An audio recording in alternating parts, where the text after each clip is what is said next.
Hey, Pastor Steve Waldron. I hope you're having an incredible day or night in Jesus. Thank you so much for being here.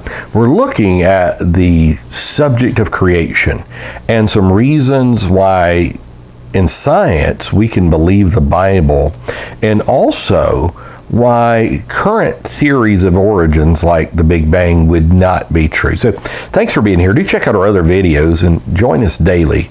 Share with your friends and family, by the way, as well. So let's dive in. We're using as our discussion starter book, In the Beginning by Dr. Walt Brown, PhD, MIT, a lot of accolades for Dr. Brown. So how old is DNA, bacteria, and proteins? When an animal or plant dies, its DNA, its deoxyribonucleic acid, begins decomposing. Before 1990, almost no one believed DNA could last 10,000 years. This limit was based on measuring DNA disintegration rates in well-preserved specimens of known age, such as Egyptian mummies. DNA has now been reported in magnolia leaves that evolutionists claim are 17 million years old. Now, if it'd be gone because of decomposition within 10,000 years, how's this? Fragments of DNA are also claimed to be an alleged 80 million year old dinosaur bones buried in a coal bed. And the scales of 200 million year old fossilized fish claim to have DNA in them. DNA is frequently reported in amber encrusted insects and plants that are supposedly 25 to 120 million years old. By the way, pro tip, go to Amazon, buy legit amber with insects in there. They're great, and it's difficult to believe that common people can get these relatively inexpensively. These discoveries have forced evolutionists to re-examine the 10,000 year limit. Obviously, they now claim DNA can be preserved longer if conditions are drier, colder, and freer of oxygen, bacteria, and background radiation.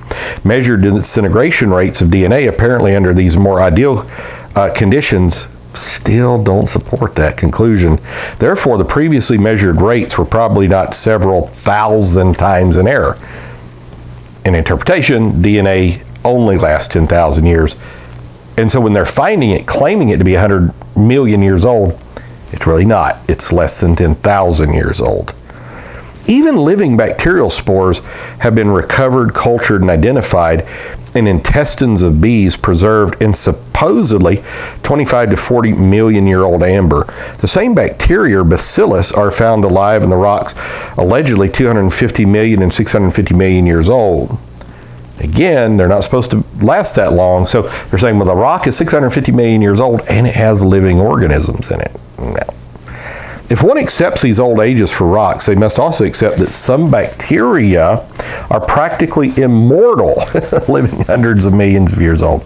An obviously absurd conclusion, because these old bacteria and the various DNA specimens closely match those of today. Little evolution has occurred. Evolutionists face a similar contradiction with proteins preserved in dinosaur bones. As with DNA, no protein should last 75 to 150 million years as claimed for these bones. So all this should question old ages, like they're finding T-Rex bones with blood and all this. So human footprints with tribolite in 1968, 43 miles northwest of Delta, Utah, William J. Meister found these and other apparent human shoe footprints inside a 2-inch thick slab of rock. Also in that slab were obvious tribolite fossils, one of which was squashed under the heel of this footprint.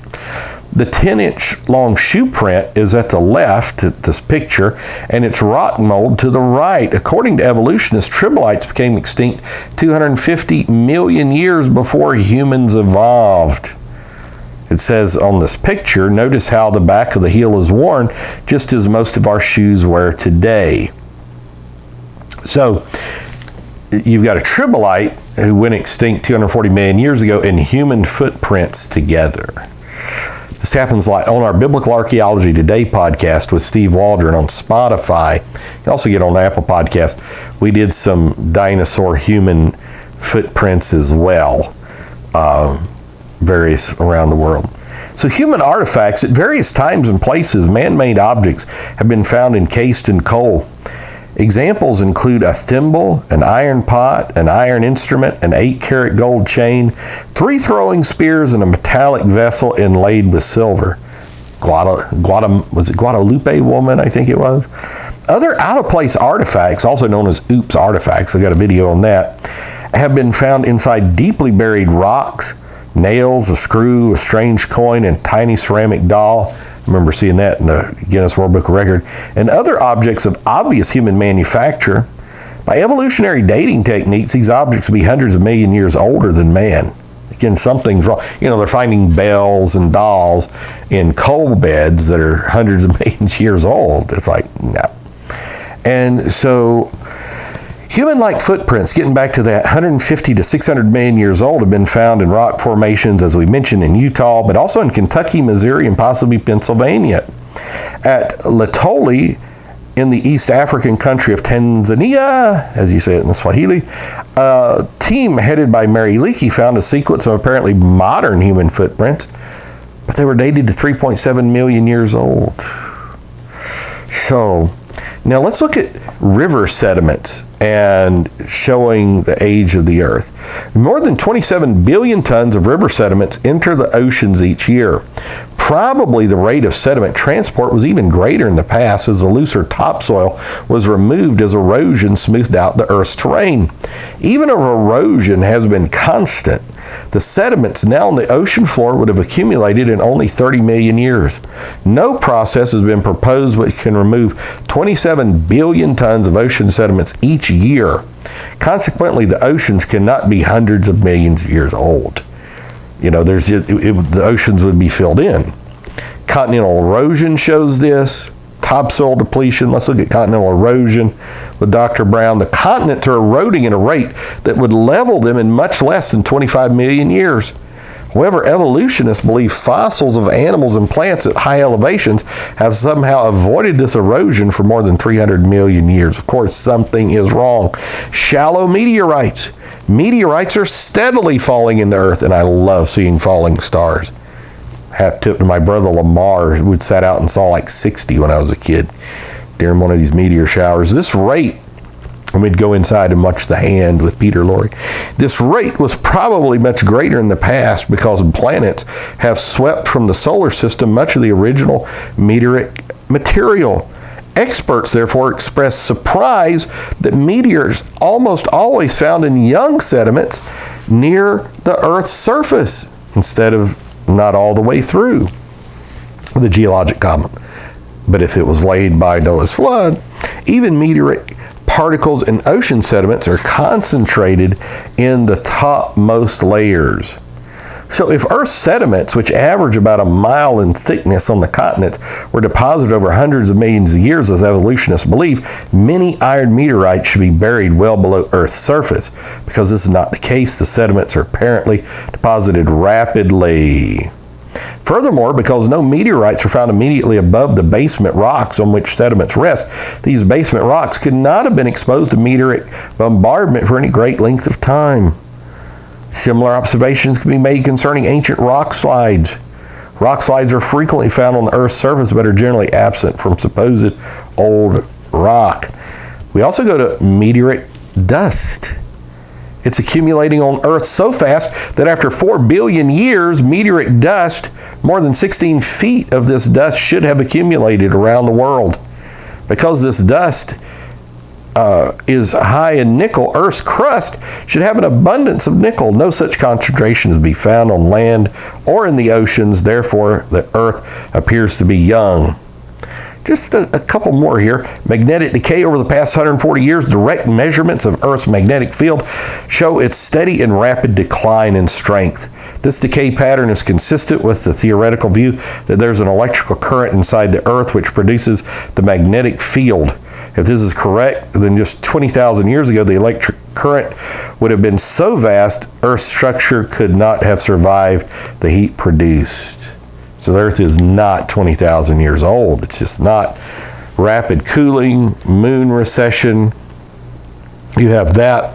A hot moon. I wanted to read this one. A surprising amount of heat is flowing out of the moon from just below its surface, and yet the moon's interior is cold, relatively speaking. Because it is not yet cooled off, the moon seems to be much younger than people had guessed. Also, comets are very young. As comets pass near the sun, some of their mass vaporizing produces a long tail and other debris. Comets also fragment frequently or crash into the sun or planets. Typical comets that didn't come from the Oort cloud should disintegrate after several hundred orbits.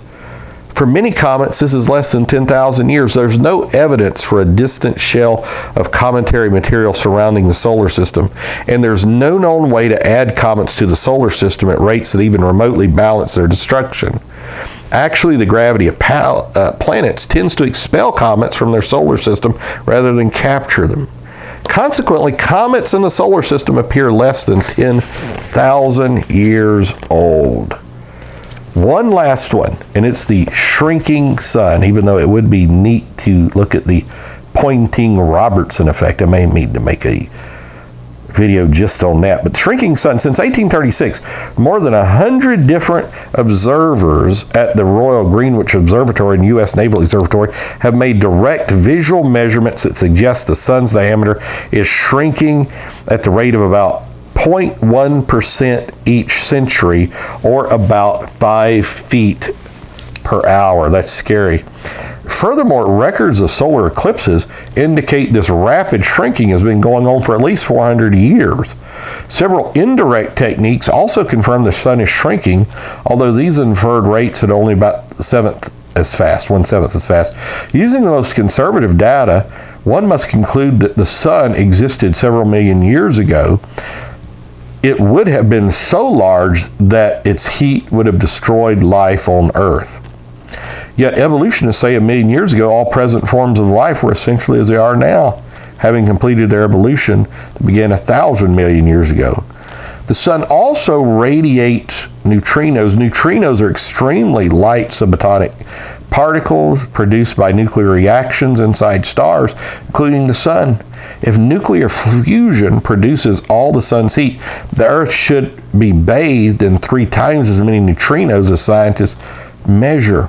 During the past 30 years, accounting for these missing neutrinos is one of the most perplexing problems in science.